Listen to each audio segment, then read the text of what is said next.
los temas que vamos a ver aquí en el recorrido, ya que todo esto fue hecho por la mano del hombre y no por la mano de Dios.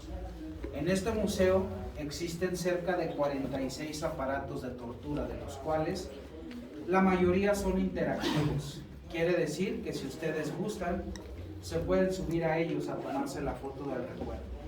La mayoría son réplicas, todos los demás son originales. Aquí, para iniciar con los originales, que son los que van a ver en vitrinas, tenemos esas dos máscaras, miren. Son máscaras de guerra, de batalla. Pesaban cerca de 6 kilos cada una. El inquisidor se lo ponía a la persona y lo sacaba a la intemperie, a los rayos del sol, imagínense. Esas máscaras, al estar al contacto con el sol, se convertían en un horno y le cocían la cara a la persona estando viva. Este es el cinturón de castidad para la doncella. Cuando el rey o el príncipe salían de viaje, de cacería o alguna batalla, se lo ponían a la doncella. Pero él era el único que contaba con la llave de ese cinturón. Imagínense si ya no regresaba. Esa mujer moría de fuertes infecciones. En la actualidad, en la taquilla tenemos 3 a la venta, pero ahora ya cuentan con GPS y además son unisex. Y ya al que se anime, de regalo se le está dando una playera de la América. Así lo torturamos también en vida.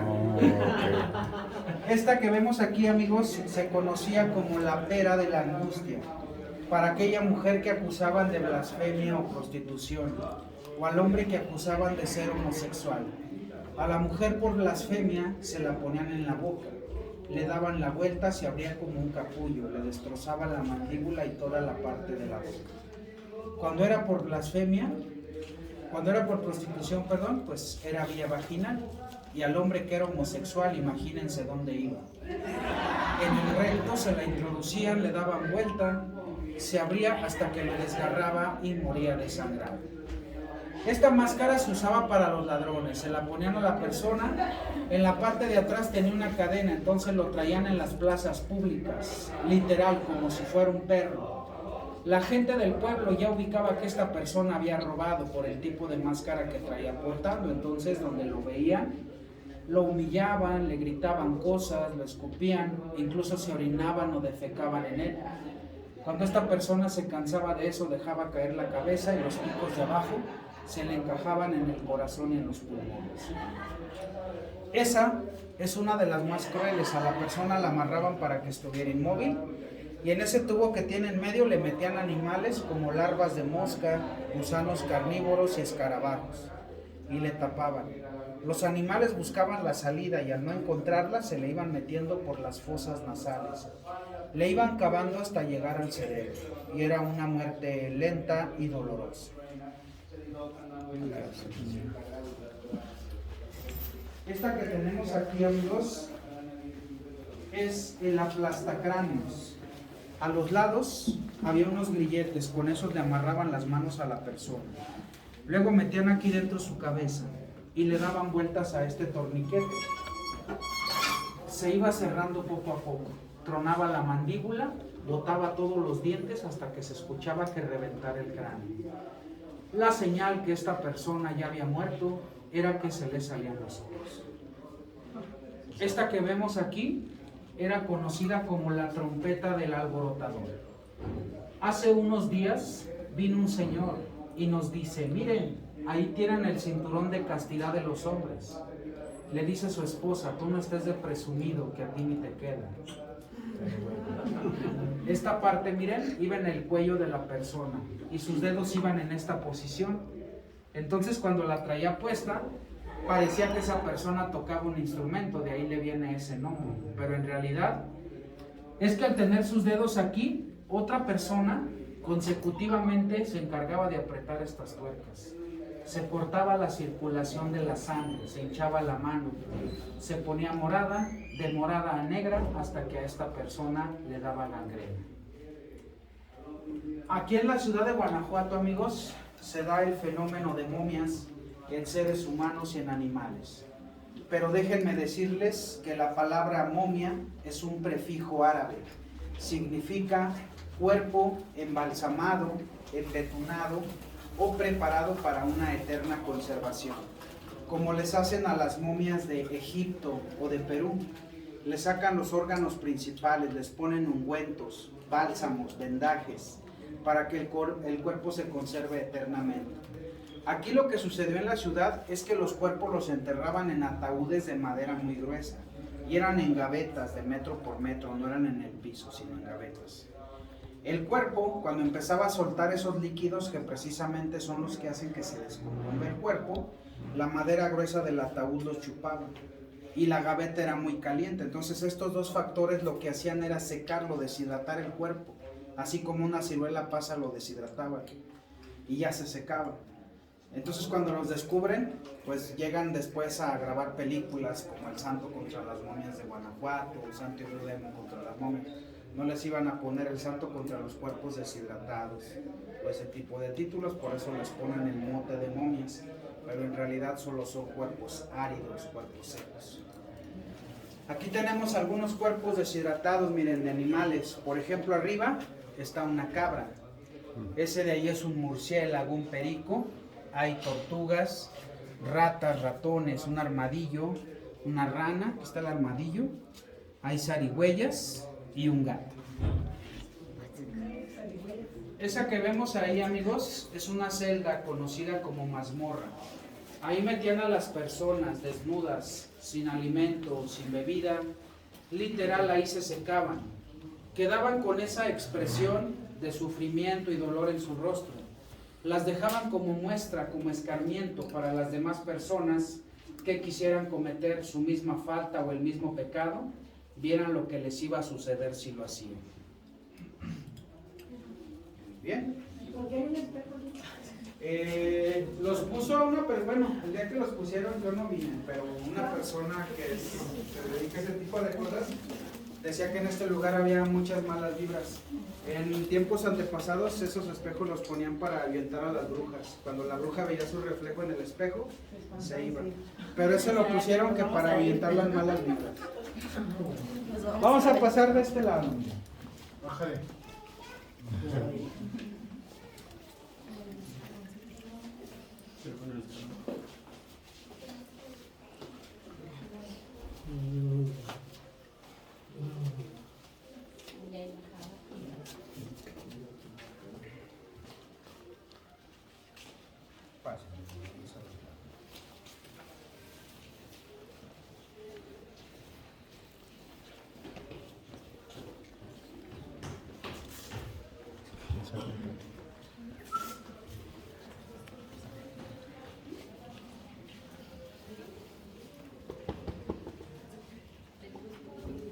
Bueno, miren, este aparato era conocido como el potro de estiramiento.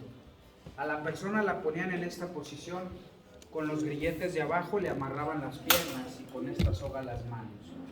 El inquisidor lo empezaba a cuestionar. Si no confesaba el pecado, le daban vueltas a esta polea y lo iban estirando cada vez más, a tal grado que a esa persona la hacían crecer 30 centímetros más de su estatura normal.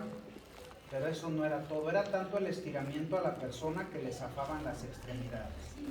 Manos y pies quedaban sueltas, aparte tenía estallamiento de vísceras e intestinos. La persona terminaba declarándose culpable. Al declararse culpable, el inquisidor le daba unos 2 jalones fuertes aquí y le zafaba la columna. Ahí lo dejaban gritando de dolor. En realidad, este aparato no lo hicieron para matar las personas, sino para sacarles confesiones. Esa que ven ahí es la silla catalana. Ahí sentaban a la persona, le amarraban las manos hacia atrás, el cincho de arriba iba en la frente y los de abajo en los tobillos. Luego le daban vuelta al torniquete de atrás, le entraba por la nuca, rompiendo cervicales, hasta que le salía por la boca. Esa de ahí, miren, es una jaula colgante. Ahí metían a los ladrones. Los colgaban de los árboles más altos que encontraban. Y ahí llegaban las aves de rapiña, como cuervos, buitres, águilas, halcones, y se los comían vivos. Allá arriba en la esquina, ese triángulo que ven ahí era conocido como la cuna de Judas, para los hombres que acusaban de ser homosexuales. En la punta le ponían cebo o manteca. Luego el cincho de arriba se lo ponían en la cintura, con las cadenas lo empezaban a elevar, lo abrían de piernas y lo dejaban caer repetidas veces, destrozándole el recto y los genitales. Se dice que si ese aparato en la actualidad siguiera funcionando aquí en Guanajuato, ya estaría muy chato sin culpa, imagínense. Aquí tenemos uno de los aparatos más famosos del mundo, amigos. La dama o doncella de hierro, para aquella mujer que acusaban de adulterio, de ser infiel. Amarraban a la mujer para que no pudiera moverse y la metían al sarcófago. Todos esos picos que vemos ahí estaban colocados en puntos específicos para no dañar los órganos vitales de la mujer. Y le cerraban. Los picos se le iban encajando, la mujer empezaba a desangrarse. Tomaban el sarcófago y se lo llevaban a las plazas principales. Ante todo el pueblo le destapaban esta parte para que vieran la cara de sufrimiento y escucharan los gritos de dolor y no se atrevieran a cometer el mismo pecado. Acá de este lado tenemos este aparato traído desde Italia, el potro desgarrador. A la persona la ponían en esta posición. El inquisidor lo empezaba a cuestionar. Si no confesaba el pecado, le daban vueltas a la polea que está ahí arriba. Pero imagínense, tener que subir y pasar el cuerpo de una persona por estos clavos puntiagudos. Al ir subiendo le iba arrancando los pedazos de carne. Y eran tantos que cuando la persona llegaba arriba ya se había desangrado. Déjenme decirles que este aparato se hizo para aquellos hombres que acusaban de ser infieles. ¿Y qué creen? Que nunca se usó. Está nuevo, está nuevo. Eso es. Esta que tenemos aquí, hombres fieles, infieles no hay, no existen. Esta que tenemos aquí, miren, es la silla de interrogamiento. Ahí tiene más de 1500 clavos oxidados. Ahí dejaban caer a la persona de centonazo. Si no confesaba el pecado, en la parte de abajo llevaba un cajón de metal donde le metían carbón al rojo vivo. Entonces todos los clavos se ponían igual. Al sentar a la persona se le metían más rápidamente en la carne.